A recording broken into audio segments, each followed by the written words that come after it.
You're listening to HowStreet.com radio, available online at TalkDigitalNetwork.com. Welcome to HowStreet.com radio, the online source for market opinions. Here is Jim Goddard. My guest is market historian Bob Hoye. He's the chief investment strategist for chartsandmarkets.com. He's speaking to us from Vancouver. Welcome back to the show. Yeah, hi, Jim. Good to be with you on a dull Friday morning here in Vancouver. Yes, I'm talking about the weather. Yes. Vancouver's always exciting if you know where to go. Of course, the city now shuts down at 10 o'clock at night. Well, New Westminster, they roll up the streets at 9 at night. Right. Yeah, so. Yes, since COVID, not as much excitement in the city. It's just very normal. But, Bob, what's happening on the markets now? We always talk about how October is the month where you might see major corrections, and yet everything's still going sky high. Or is that just a false prophet kind of thing? Because the Dow is only led by 5 major stocks. Yeah. We play the seasonals, and that going back a year ago in October, November, we were looking for a strong rally out to January. That's a classic. Some great moves have occurred in that window, and then we got to January and figured, oh no, another strong move could go to mid-year. Now in mid-year, May, June, everything went crazy with these Magnificent Seven, plus some individual stocks that I can't remember the name of. But honestly, it was as straight up and hot action as you can get. And but then you also have another seasonal that stocks can be favorable into September. And then, as you mentioned, if there's going to be a liquidity crisis, it'll likely be discovered in the fall. So, we've got technical excesses on the rally in junk bonds.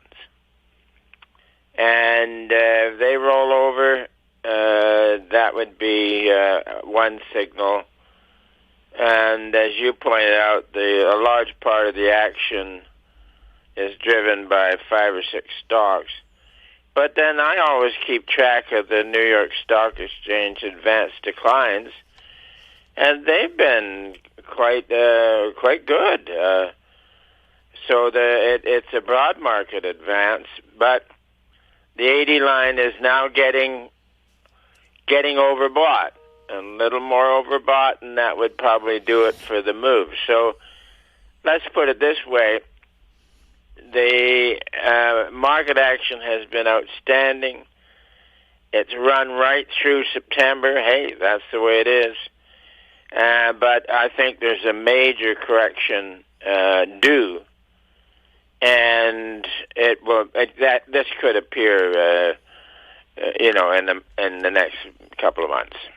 So we'll take a look at some of the headlines that caught Bob's eye right after this.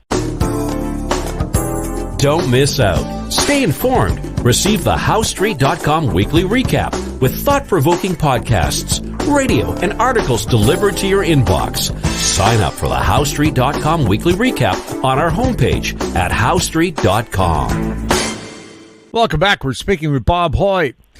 One of the headlines that caught your eye today: insurers are struggling to keep up with disasters like Helene and Milton. Very rare for 2 major hurricanes to plaster Florida within a 2 or 3 week period.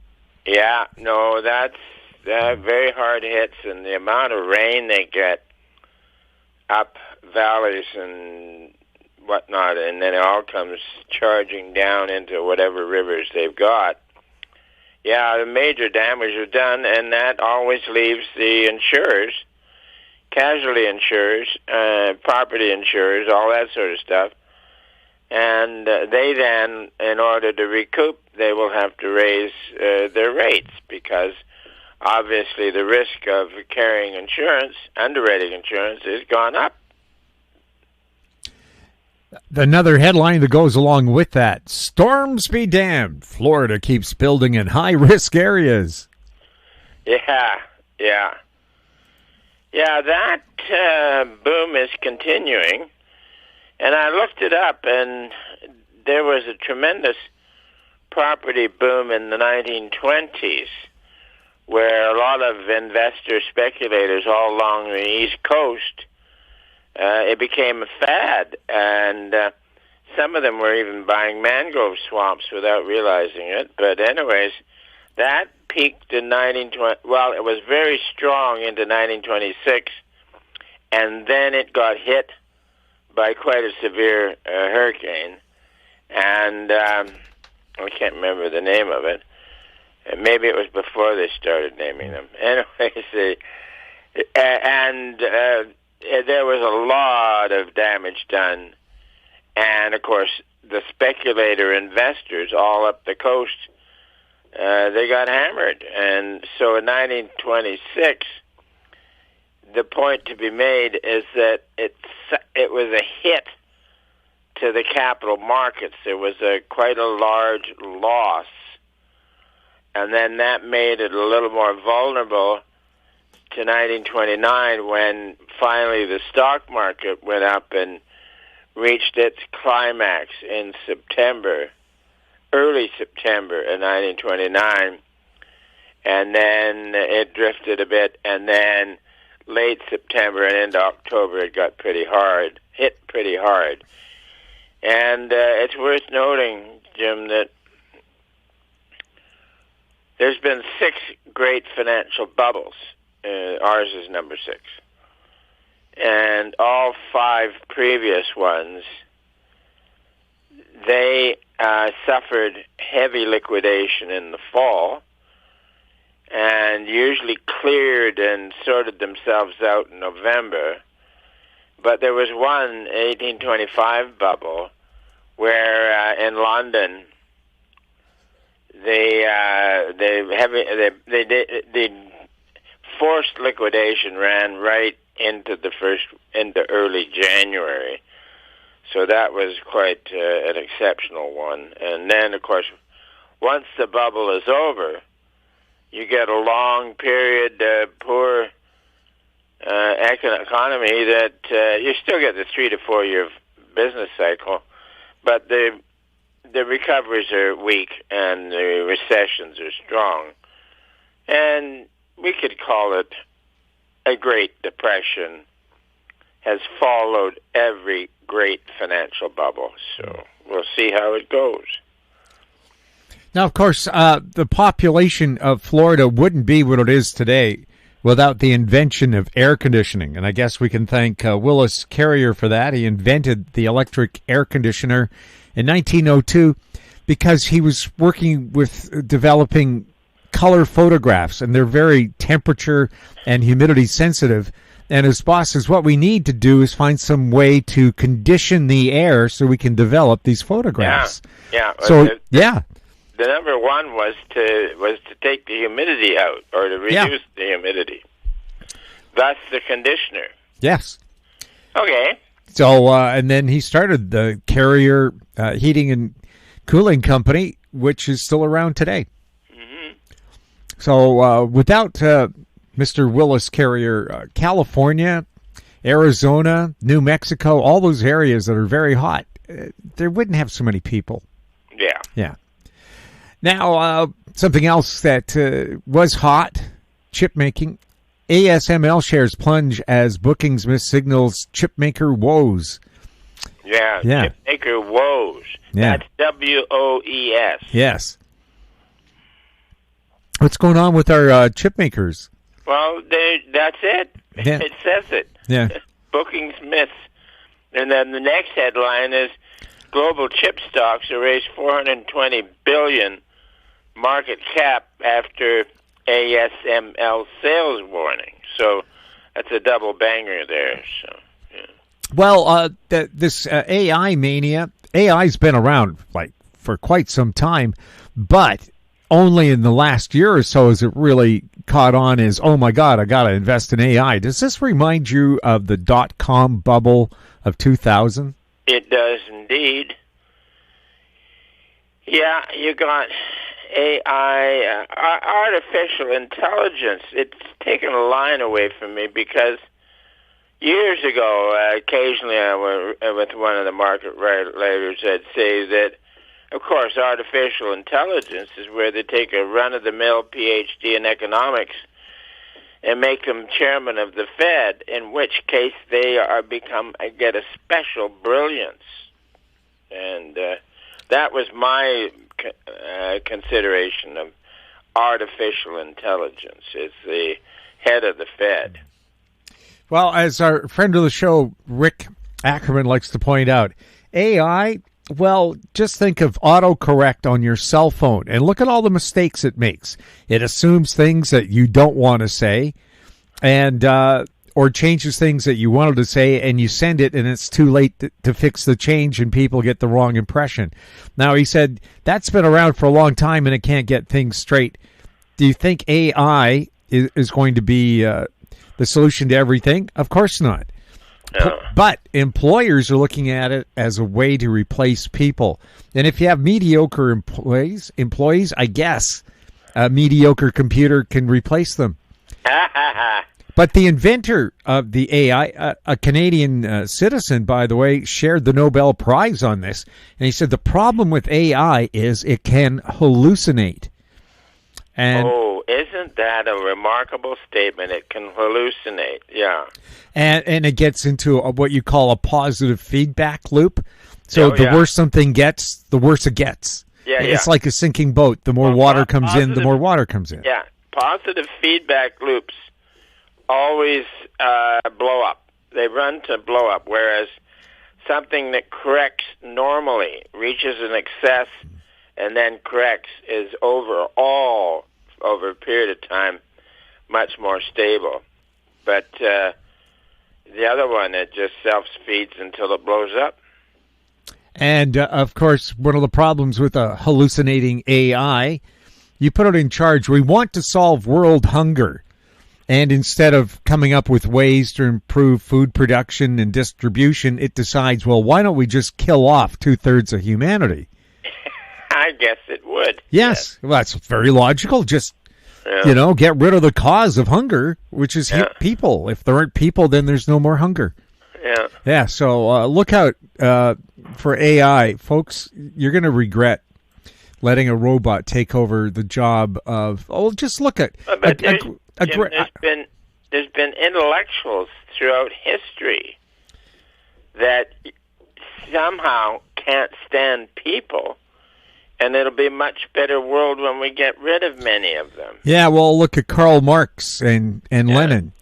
Yeah, nice theory, doesn't work, especially when you treat people like crap. Yeah. Yeah. Now, we have another headline here. Goldman rides credit boom to lift goal in $3 trillion asset unit. Yep, they're running an asset unit that is now up to $3 trillion. It is staggeringly huge. Of course, what makes it staggeringly huge is that the central bankers have been providing endless amounts of currency and credit for a long time. And the street will always decide. Now the central bankers have got this idea that if you expand credit, it stimulates the economy. But they don't understand the financial markets. And when it's time for a speculative stock market, the money will go there. The public decides it, and this is where we are. And then when it burns out and crashes, the money just sort of disappears. And there's been a number of articles written about that. The academic economists get very perplexed about how the money disappears. And it just does. So, yeah. Well, the financial, if you want to stimulate your economy, the government should sponsor Taylor Swift, because every city where she holds a concert will pull in like $13-15 million per show. So, and she's also now being credited for reviving the F1 race circuit in the U.S. About a dozen years ago, they brought her in for an F1 race because their ticket sales were lagging, and all of a sudden, all these women and families showed up to come see the Formula One race because Taylor Swift was part of the package. Really follow her singing. I don't know who her hits are, but I have a serious problem with a woman who performs on a stage in a one-piece bathing suit. I just don't get it. You want the two-piece? No, not. Don't perform in a bathing suit. I don't get it. They're going for the show, the thrill. Apparently, it's a great show, and she's a very generous person. She gave $5 million to hurricane relief. And what impressed me before Christmas, she gave her truck drivers $100,000 bonuses and her backup singers and dancers similar bonuses as well. Wonderful. Oh, that's great. Yeah. Opposite of David Bowie, who is notoriously cheap. And Peter Frampton was his lead guitarist on his Glass Spiders tour. And he quit because he learned he was only being paid scale by Bowie, who watched the bottom line like a hawk. Yeah, so sometimes rock stars can be a little too cheap. I think so. Now, Costco members were buying gold wafers whenever they could. Now they're buying platinum. Should you? Yeah. I think what has happened there is Costco wisely, what was it, a year or so ago, came up with a small gold wafers and probably providing them at a very competitive markup. And I think it was a good idea. When it came out then, it wasn't a peaking market for gold, and we didn't take it as a sign of public buying, therefore peak. No, it was just Costco providing a service. Now, I just don't see it for platinum. Platinum just doesn't have it as far as being an attractive precious metal. Although, up on the Tulameen River close to Princeton here in southern British Columbia, it was one of the very few placer operations where there was platinum nuggets in the gravels, along and separately gold nuggets as well. And so that alluvial platinum is very unusual. And then there's also, I don't see this being a big deal at all. But I thought the headline was interesting. From CNBC, weekly mortgage demand tanks 17%. Yeah. Yeah, the public's getting turned off on the housing boom. So, and a drop like that in mortgages is really quite. So you're getting these. The bulls may say that the U.S. economy is not in a recession, but when you get certain price series like this, and I've collected a few, and they're plunging or getting smashed, and this one was down 17%. Well, I'd call that is that a smash or a plunge? Well, Ted Dixon, another friend of the show, said, okay, Canada technically is not in recession. The GDP manages to creep a little higher. So that means the big boys are doing well. But he said when it comes to a personal basis, most Canadians are in recession. Things are unaffordable. They're finding it hard to put food on the table and pay rent. Now, my question, Bob, for you is a mortgage an investment or is it a debt? Oh, it's a debt. And the point in going into a long post-bubble contraction is to have a minimal amount of debt and as much liquidity as possible. And you know what we like on the liquidity department, everybody should be the safest, a relatively safe place out there is 3 to 4 year good grade corporate bonds. You can get some interest yield out of it, and the chances of getting whipsawed in price are not that great because, say you buy a 3-year, in 3 years' time it matures at par. So it's really good. And then for Canadians, if you're buying U.S. Corporate bonds, then you're getting paid in U.S. dollars, and that's always a happy circumstance. So, no, it may seem like a boring position, but if you go to deposits and T-bills and stuff like that, many short-term instruments are going to go to zero again. Whereas if you've got a decent yield locked in on a 3 or 4 year corporate bond, hey, that's not a bad return at all. And as I said, the price fluctuations won't kill you. Another headline from Reuters: IMF says global public debt to top $100 trillion. Yeah. Big numbers. Now, Bob, after the Second World War, didn't they forgive a lot of national debts and just start from zero again? Oh, I think many were, and especially foreign debts. And then I remember something in Canada in the 50s where Canada had been shipping grain to communist Russia, and getting paid was very doubtful. So, yeah. Anyways. And now, do you think that's going to happen? Because there's no way the U.S. can pay off its debt because its interest payments are in trillions of dollars now. Oh, yeah. No, it becomes very, very difficult. And there are 4 identifying features that cover the transition from a great bubble to a great bust.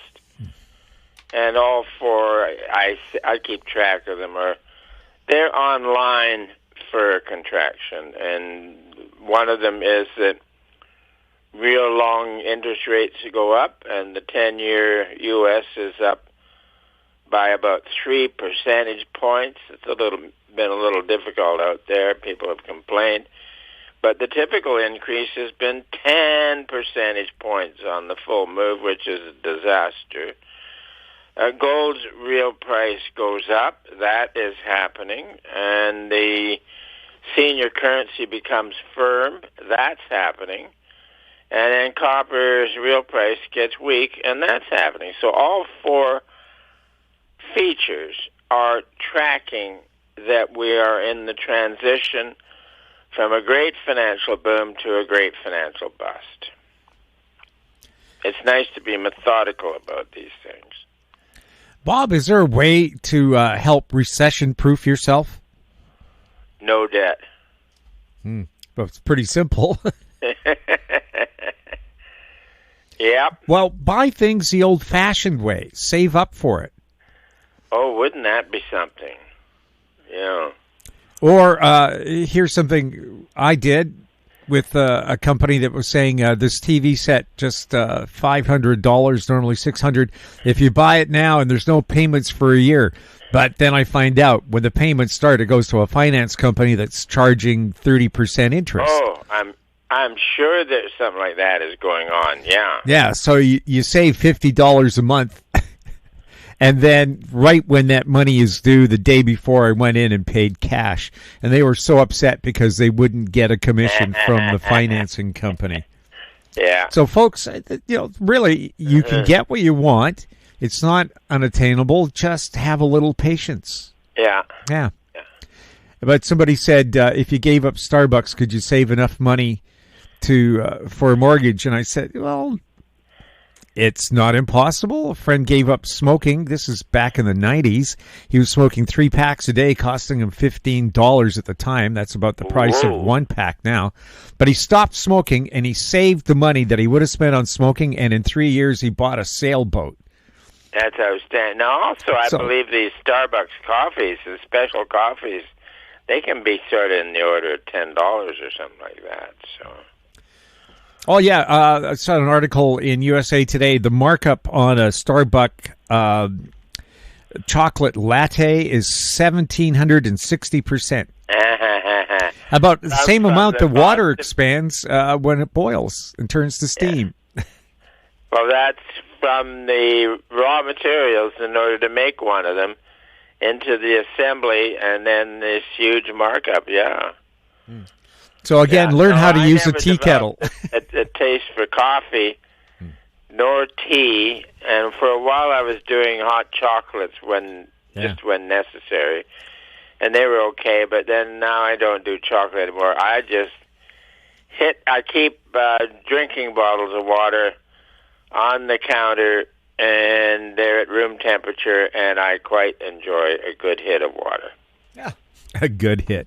Yeah. Oh boy, hydrophobia. Oh no, that's rabies. Yeah. You'd think hydrophobia would be fear of water, but it's rabies instead. Now, Bob, it's always fun chatting with you. And speaking of high-risk storms, Vancouver is supposed to get a Category 3 atmospheric river. The north shore of Vancouver to get 100 millimeters, or let's put it just bluntly, 1 meter of rain. That's a hell of a lot of rain. Yeah. Now, ironically, down below me here, looking out, I look over the beautiful botanical gardens, part of the University of BC, and they've got tents and marquees and drink stations set up because it's the Apple Festival this weekend. And it's not going to be a happy Apple Festival this weekend, I would think, with deluge of rain coming. So, however, I'll just and it's election day in Vancouver. And see what happens. And it's election day in BC as we're expecting this semi-monsoon to hit. Yeah. So vote early. I won't add the term and vote often. But I knew you were reaching for that one. I know. Have a great weekend, Bob. Yeah, Stays dry. You too. Yeah, good to be with you. My guest has been market historian Bob Hoye. He's the chief investment strategist for chartsandmarkets.com. If you have any questions for Bob, you can send them to info@housestreet.com. Our YouTube channel is Talk Digital Network. Find us on X @Housestreet. We're also on Facebook. I'm Jim Goddard. Thank you for listening. Comments made on HoweStreet.com radio are an expression of opinion only and should not be construed in any matter whatsoever as recommendations to buy or sell any financial instrument at any time. Available online at TalkDigitalNetwork.com. HoweStreet.com radio is a production of House Street Media Incorporated.